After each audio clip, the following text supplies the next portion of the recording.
Arc Raiders releases in 7 days, although it's still not perfect, and I think there is things Embark can improve on before release. So, here are the 10 things that I think Arc Raiders needs to change before launch. Starting off, we have exploits. If you don't know what these exploits are, we'll start with the Field Depot. Per usual, Field Depots have little places where you can go grab a box found nearby and deliver it to that location. Upon completion, you are rewarded with some items, usually a gun or two, ammo, and some other random things. However, people found that you could duplicate these boxes and reinsert them over and over. This broke PvP, at least with some raiders, due to the overwhelming amount of weapons and materials that you could get. Next is the Dam Tower Key at the research facility on Dam Battlegrounds. At the top, there's a loot room that requires a keycard, or would require a keycard if the game worked correctly. You can enter the room without the need of a key with a simple movement trick.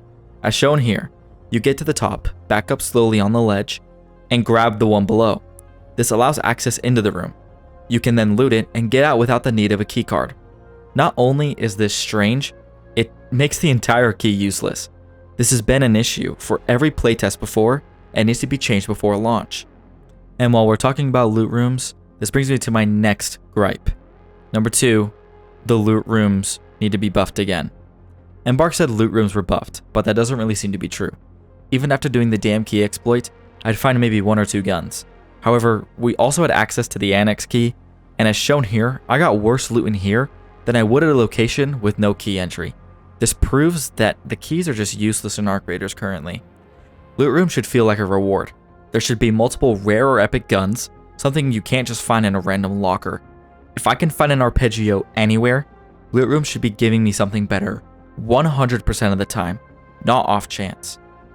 Moving on, we have spawn changes. Spawns seriously need improvement and a rework. Too many times I've joined a raid and spawned right next to or even on top of another raider. One time I spawned in, opened my settings for 15 seconds, and an enemy raider was standing right beside me. That completely kills the fun and balance of the game. This ruins the fun of persistence. I also find that too many people are in raids sometimes, and it creates too much combat with players. Tech Test 2 had a great balance, and I don't know if anything changed since then. If so, I think a revert would be a better idea for the future of Arc Raiders, as persistence is one of the selling points of the game's mechanics. But persistence just seems to be more of a headache than a feature. Next up, we have augments. Augments have gotten way too complicated. There's tactical, looting, and combat, and honestly, that's just too much. I think it should be reverted to the old system, or just combat and looting augments. So, here's my take. Every augment should have a standard slot count for loot, and should increase as you get better augments, no matter looting or combat. A game where looting and fighting is the entire gameplay loop, you shouldn't be punished for doing either. As you upgrade, your safe pockets increase too. Blue augment gives you 2, purple gives you 3, and legendary gives you 4. It's simple, it's rewarding, and incredibly easy to understand. For balance, looting augments should only allow a medium shield unless you have a legendary one, and combat augments on the other hand, you could use heavy shields starting at blue rarity. You can balance these things out with looting and the combat augments. In my opinion, I think that it should just be one solid system and augments should just go from green to legendary, like how it used to be in the tech test. That made sense to everybody, but just increase the amount of loot that we can carry with each augment. Next up, we have alternate recipes. In Tech Test 2 and the Server Slam, we saw recipe changes, like shield rechargers now using arc cells instead of batteries. That was a good move, but I think crafting could go even further. There should be multiple ways to craft items. Let us use either batteries or arc parts. Maybe we can unlock alternate recipes through quests or even found in raid as blueprints. That makes crafting more flexible and more intuitive. I also think it just makes every resource even more useful. But let me know what you guys think about this take in the comments. Moving on, we're going to be talking about the Arc. My stance on Arc enemies has changed a bit. They're not too strong overall, but early on they feel a bit powerful, especially the Wasps and the Hornets. Their accuracy is just too perfect, and when multiple are on you, you basically get beamed from all directions. If their aim was slightly less precise, the fights would feel way better, more dynamic, more cinematic, and overall just less frustrating. They should still be strong, but not so overtuned right from the start. I do see the intent though, and it worked. We were all terrified of Arc during the Server Slam. not just the big ones, as they were so accurate and hurt no matter the size. I do think my solution would be a great middle ground, as it would make it more fun overall for everyone. Next, we're going to dive into longer raids. So this one is kind of mixed. Some people want longer raids, and some don't. Personally, I think the perfect compromise is 35 to 40 minutes. It's enough time to do everything you need without feeling rushed.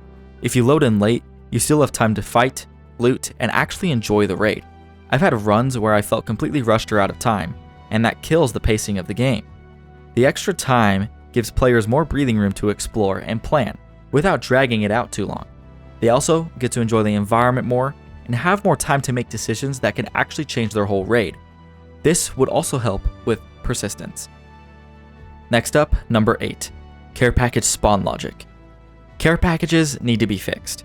I've had multiple care packages land in places I literally can't reach, like on walls, slopes, or weird cliffs. They should only spawn on a flat, accessible ground, and they need to land closer to where you actually fired the flare. Not only that, but the resources gained from exposing yourself is just not worth it. I saw multiple people calling care packages, and I never went after them because it wasn't even worth my time. This is also the same with arc probes. They need to have a blueprint if they're the fully upright ones, or at least a 30 to 50% chance to. This would make arc probes so useful and worth the risk. It's a simple change that would save a lot of frustration and make the overall loot seem more valuable. Moving on, we have the Raider flashlight. Flashlights are decent up close, but almost useless for long hallways or dark buildings. They need to be brighter at range, which just means higher lumens, less diffusion. Right now, the light spreads a bit too wide and actually washes things out so you can't even see what you're aiming at. Keep the wide glow for sure, but add a stronger central beam so players can actually see further down hallways or across rooms. I understand not having it while aiming down sights. However, I think when we aim that the flashlight could be more narrow and show more of what we are aiming at and what we are trying to engage. Now for the last one, we have looting items you've tracked. So, an icon system. Tracked items and quest items should have an icon when you're looting. Something like a yellow mark or an outline that tells you it's needed for a quest or something that you've tracked before coming in. That would save so much time going back and forth between your map and your inventory. It's a simple quality of life feature that would make looting faster, smoother, and a lot more satisfying. It also keeps people playing as they don't have to constantly think about what they need every time they open a bin or a container. This is my most requested one, as it would make arc raiders more casual for players who don't have much time to play. And that's it. Those were the top 10 changes that need to be either changed or reverted on before launch. I also made a big deal about sound in my last video, as it has gotten worse since the second tech test. Embark, if you are watching this, that is one of the biggest ones, but I didn't mention it because I didn't want to be called repetitive. Please just take an extra look at the sound before releasing the game, as it was literally perfect before. Thank you all so much for watching. If you have any other changes that you think are worth mentioning, leave them in the comments. I'd love to see your thoughts on the server slam too. I will see you raiders super soon, so stay safe and get ready to head topside again on October 30th. Peace.